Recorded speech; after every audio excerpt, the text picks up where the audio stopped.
Berlin. The ground is scarred with ditches. Memories of a peaceful time burn away in the fire. A tank clash is about to happen. And only one steel army will come out victorious.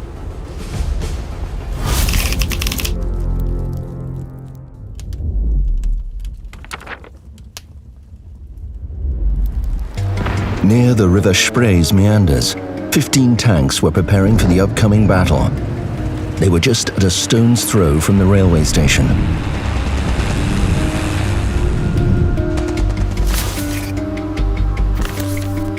The engine roar could be heard from the other side of the bridge. The enemy was very close.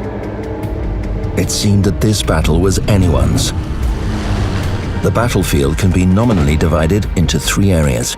The lower part of the map is dominated by a vast open space with a lot of cover and a bunker at the very heart of it.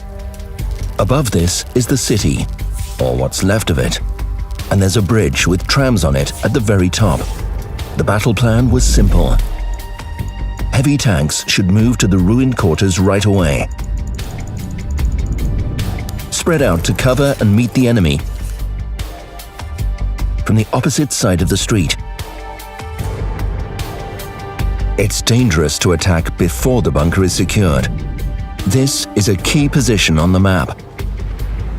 You can fire in several directions from here, including down the city streets.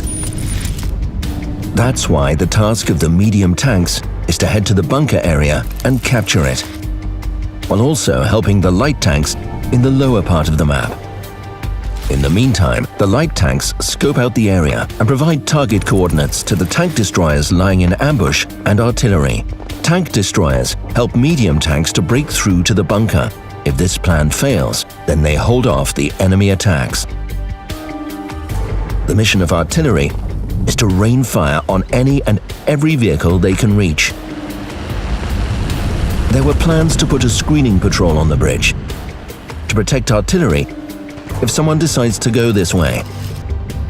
From here, you can also fire at heavy tanks that might want to go around the houses along the waterfront.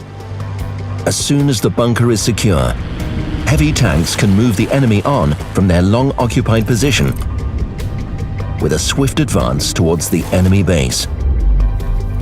The patrol on the bridge and vehicles at the bottom part of the map follow the same strategy and pincer the enemy base.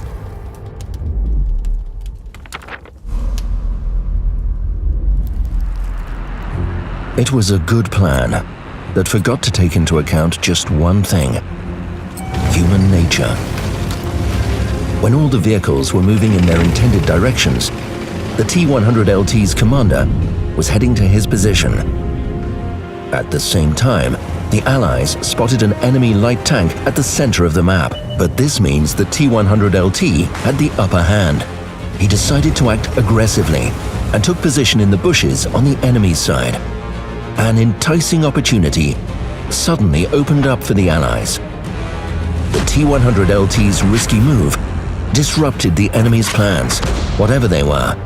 The enemy tank destroyers were under heavy fire, while the enemy medium tanks lost all hope of securing the bunker without their support. They exposed their turrets from a ravine and fired back, not willing to surrender.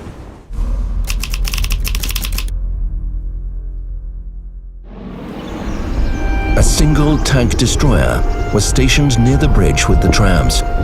The T-30 had just one task: protect the artillery by making sure no one makes it over the bridge. His mind was elsewhere, in the very thick of battle. He thought of taking out enemy vehicles one by one, wanting to stand out among his other tankers.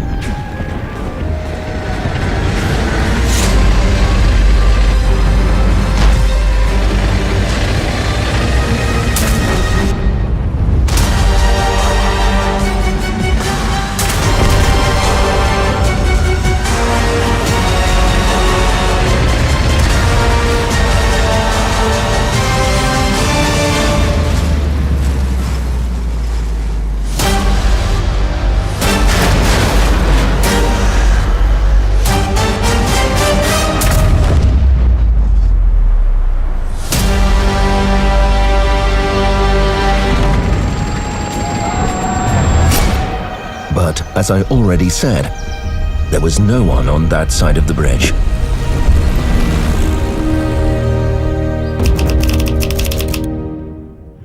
Several hundred meters away from the TD, the Allied heavy tanks were taking safe positions in the building ruins.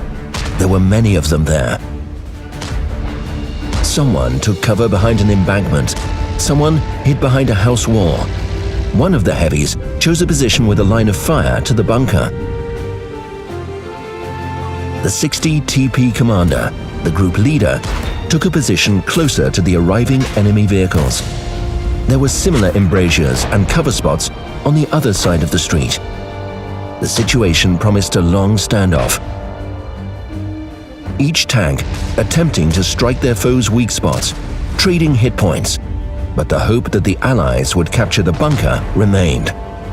So the heavy tanks were in their element.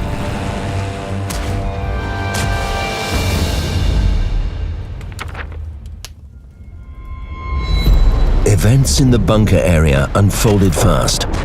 The TDs lying in ambush had already been turned into burning carcasses, so they couldn't cover the medium tanks pinned down in a ditch. Only artillery shells came in from time to time, from the direction of the Brandenburg Gate. The T-100LT commander knew it was his chance to deal with the artillery. Without a second thought, he started breaking through to his target, past the burnt area that once was Tiergarten Park.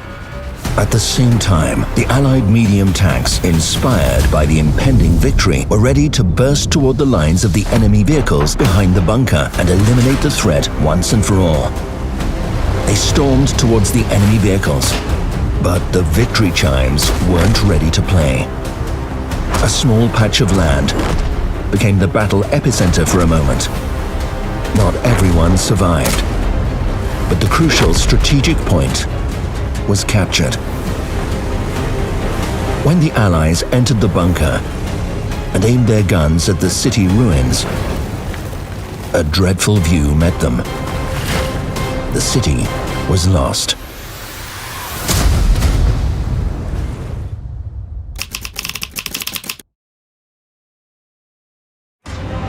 Heavy tanks leisurely fought in the living quarter ruins. The 60 TP commander knew that the Allies had been successful on the other side of the map, while he was stuck in these ruins and couldn't move even 1 meter further. Will some light tank get all the credit?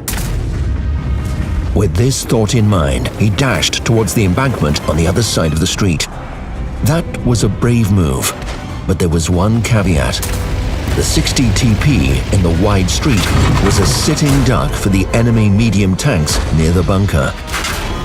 It wasn't hard to hit such a big tank, even from afar.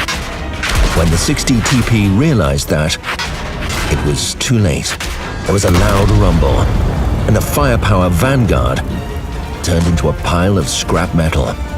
The balance of power shifted sides toward the enemies, and they attacked like a steel beast, devouring everything in its way. At the same time, the medium tanks captured the bunker. They barely had time to fire at the enemy vehicles bursting into the other side of the city. It was clear that the initial plan failed because of the 60 TP's actions. But what was more important, the enemy plan was now known. Capture the base behind the Kroll Opera House.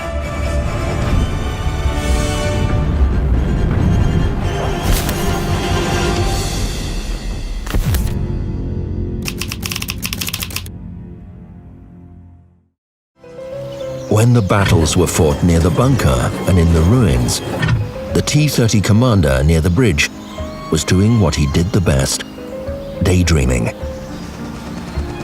His fantasizing was suddenly interrupted by the unexpected appearance of an enemy.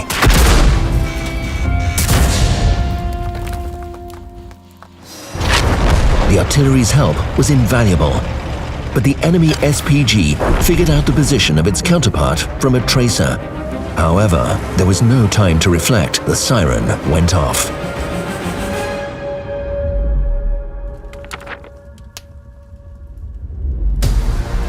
Having finished with the artillery, the T-100 LT commander went toward the enemy base near the Reichstag.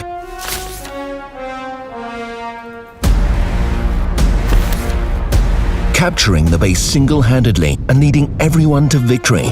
Isn't that something to be proud of? But his dreams just went up in smoke.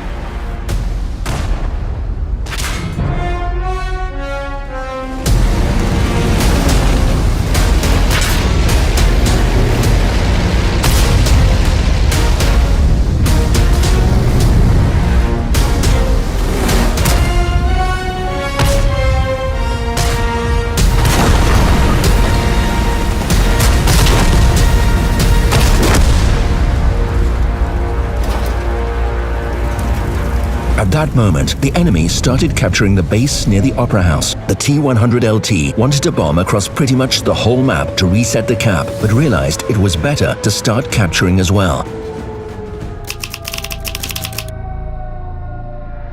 There wasn't much choice. Potentially, several vehicles could reset the capture, but they hardly looked like harbingers of victory.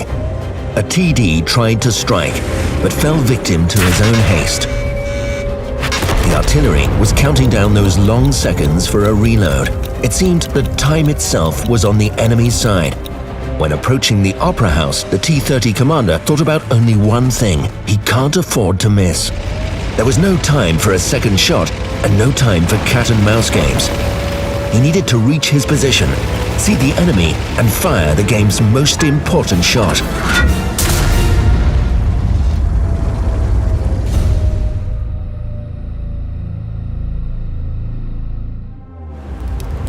You know, I noticed a pattern. Some battles are not won by skill alone. Sometimes luck is your best ally, and improvisation is the best strategy. But the thing is, you can't rely on luck. You can't know whose side it's on. No one knows what awaits you on the Berlin map. That's why it's even more interesting to visit it for yourself. Have the basic plan, and then improvise. Good luck on the battlefield.